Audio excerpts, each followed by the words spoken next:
Cities across the United States bolstering security around holiday events following Monday's attack on a Christmas market in Berlin. But as intelligence officials deal with the ongoing terror threat here at home, they're also facing another danger with a growing number of cyber attacks, including the Russian hacking of the Democratic National Committee this year. Mitch Silber is the head of geopolitical intelligence at FTI Consulting and the former director of intelligence analysis for the New York City Police Department. So, Mitch Silber, welcome back.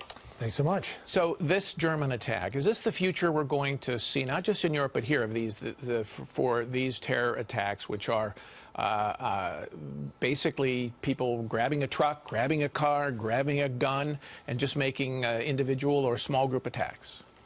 You know, we saw a preview of this in Israel, whereas Israeli security forces were able to increase their intelligence and increase their capabilities, the type of attacks that they faced, in a sense, become less sophisticated. People grabbing a truck, people grabbing a plow, driving into a crowd. Right. So now, or knives on a bus. Exactly. So we saw it last summer in France for Bastille Day, and now a second example of it, you know, relatively simplistic, grab a truck and plow it into a group of people. But does this mean the threat overall is getting better? And it's not as bad as it was? Or is it, in fact, just changing in a way that actually spreads more terror? Because if you're walking down the street and you think you could be just grabbed by a knife or hit by a truck, in a way it's more terrifying.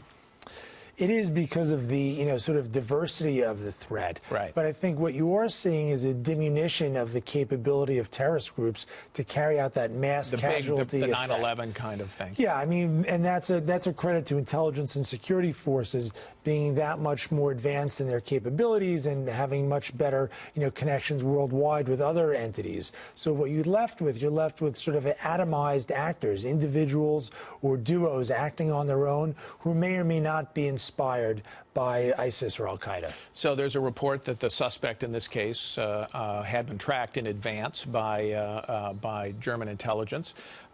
We've done that and then dropped it.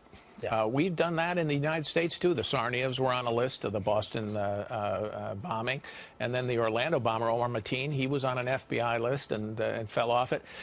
Are the agencies that have to follow these people just simply overwhelmed by the numbers? Well, it's two things, Paul. One is that there are limitations in resources. You can't follow someone all the time for a number of years. So ultimately, there's some type of vetting process that says, That's a priority list? Yeah, there is a priority list. Even the 7/7 bombers, all the way back in July of 2005 in London, they too had been monitored by British intelligence, but they were vetted and sort of put down, further down on the list, categorized as less of a threat. So I think, number one, you know, there's limited resources. You can't track everyone out all the time. And number two, there are thresholds. If someone fails to cross a certain threshold after monitoring them for a period of time, most investigations have to get shut down.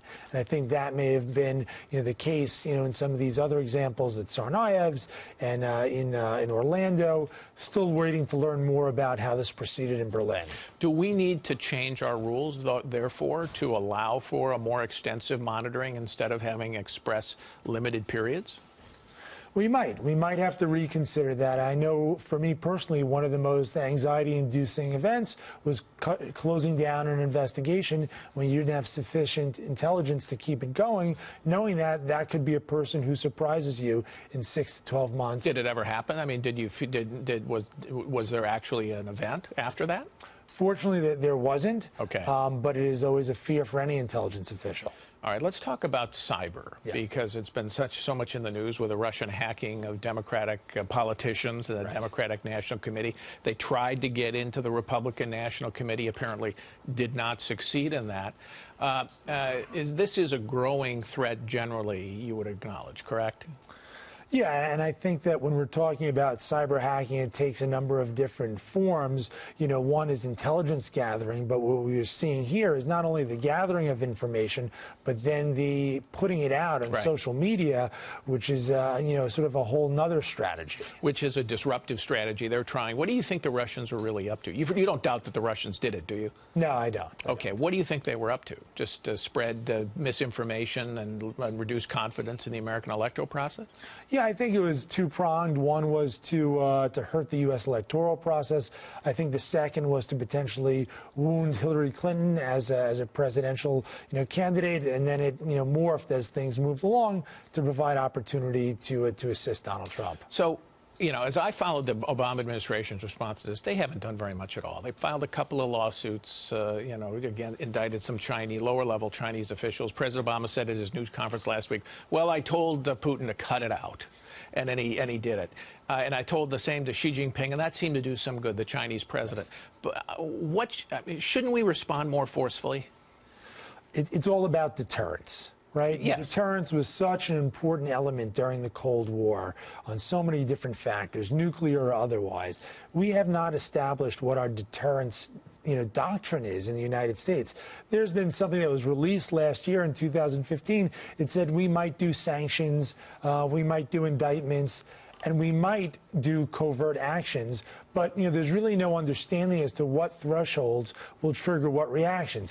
Now, the administration would say, well, listen, we want to maintain full flexibility, so we don't want to necessarily lay it all out there, and that's understood. But if you go back to 2011 and Iranian hackers attacking the U.S. financial system, 2014, North Korea and Sony, and you say, and then the Chinese, we've got a couple of indictments, we've got some sanctions on North Korean officials. What really have we done to demonstrate that there is a price to pay for hacking the United States?